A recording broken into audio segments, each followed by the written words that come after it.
you see, I think that was a glance at Mario possibly starting for the pits. Mario on the right of your screen, he's not starting for the pits. Oh, my goodness, it's happened again. It has happened. It has happened again, and you can hear the crowd responding. Lady Luck has reared what is to Mario her ugly head at Indianapolis again. That shows. Don't count your chickens till they hatch. The bad luck has followed Mario again. This is kind of sad in many ways. It looked so good for so long, and there now is the leader, and Katie knows it as Roberto Guerrero tries to turn his bridesmaid status into that of a champion.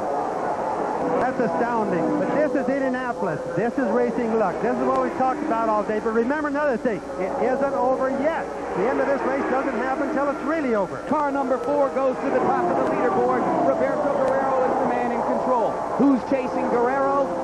Unser Sr. in car number 25. Another thing to keep in mind now, it always gets exciting to the end. Al Unser, my brother, has made his last pit stop. Roberto has yet one stop to make.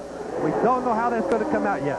So the real pressure here now is going to be on the Guerrero pit crew. And these will be nervous moments of anticipation for them as they await the chance to do their job. Al Unser Sr. has made his last pit stop. He will stay on the track when Roberto Guerrero comes in. You've got 20 laps to go in the Indianapolis 500. And suddenly a race which belonged lock, stock, and barrel to Mario Andretti is a little bit more competitive. If something happens to Guerrero and Al Unser Sr. wins this race, you can make a strong case for him as the greatest Indianapolis 500 driver of all time. Well, Al still has a chance of winning it. This race is not over. That's the neat thing about Indianapolis. This doggone thing doesn't end until the checkered flag falls. Al Sr. has won more money at Indy than anyone else. He's led 595 laps at Indy, only 18 short of the record. He's finished in the top 5 10 times. He is the man, I'm sure, of those remaining on the track that Guerrero least wants to see chasing him in this situation. Here comes Roberto. Let's watch the pit stop. All right, this will be interesting to see, Jim. They better not make mistakes now. He has a chance of winning this race. Now's the important time. Everything in racing comes down to the very last part. Now there's second place, Al Unser Sr.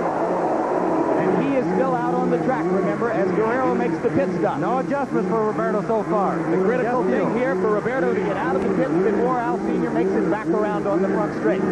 Al Sr. is going down the back stretch. Now he's going into turn 3. You know that's in Roberto's mind. This pit stop is dragging on there. Killed the engine. Roberto killed the engine. Stalled it. This is really going to change the outcome of this race. Roberto's engine, he's got it going. It's off, Jim.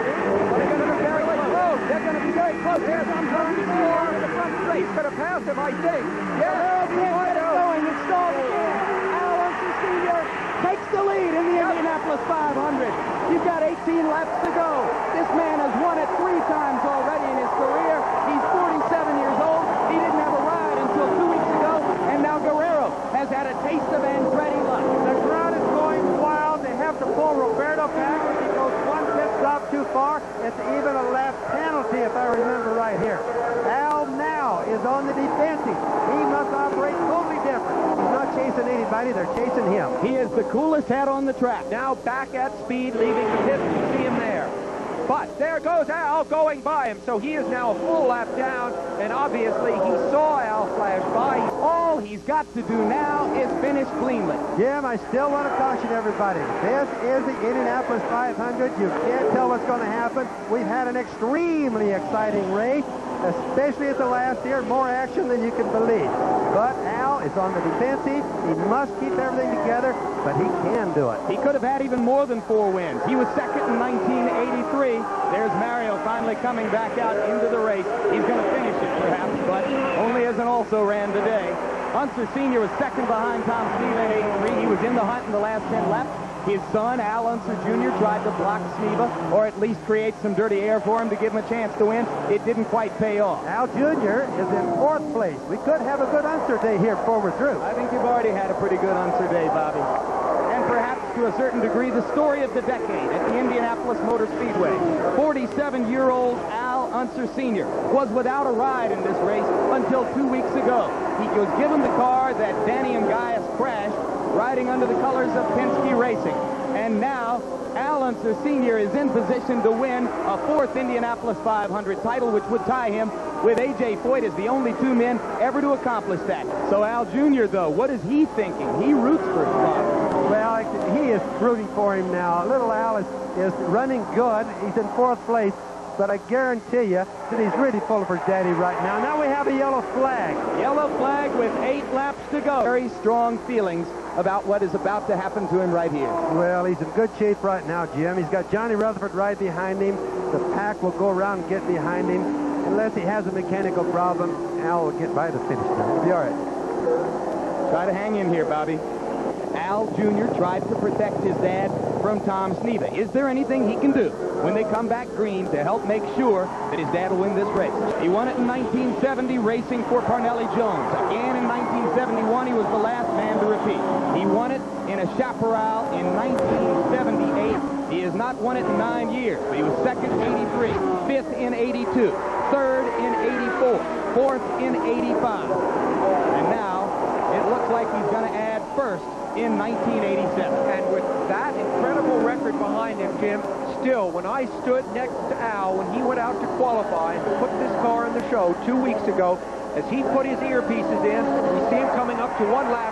His hands were shaking so badly, he could barely get his earpieces in. So no one is ever immune to the pressures of this place, and I don't think on this last lap that he's immune to it either in that cockpit. Do you? Boy, Aaron doesn't want to look.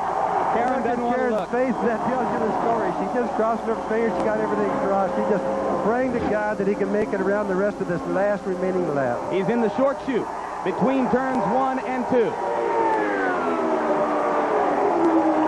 Going down the back stretch. Now he's into turn 3. He can coast from there, right? Just about. When he comes off of turn 4, he could slide across. That's Chris Mears, Rick Mears' wife, hugging Karen. And now here it is. Your brother, Al Unser, joins A.J. Foyt as one of only 2 men ever to win the Indianapolis 500 4 times in his life. That is fabulous. That is absolutely fabulous. I just cannot believe it. Bobby, congratulations. That is simply fantastic. Thank you. That's just great. This has been a day. This makes up for Robbie getting his leg broken. Next to him, you have to assume they exchanged a wave somewhere. And there's Little Al. Little Al pulls up next to his dad. He's happy for his father right now, I guarantee you. Little Al hasn't won yet, but this may not be the last Unser victory by any means in the Indy 500. Oh, I don't think it will be. But the important thing is we have a 4-time winner in the Unser family. Al's done a marvelous job today. You got a chance now to talk to your brother. Al, can you hear me? Yeah, I can hear you, Bobby. I just want you to know the family's proud of you. That was neat. I'll tell you what, it's a great feeling. It really is, Bobby. And as you know, and I'm glad we're here.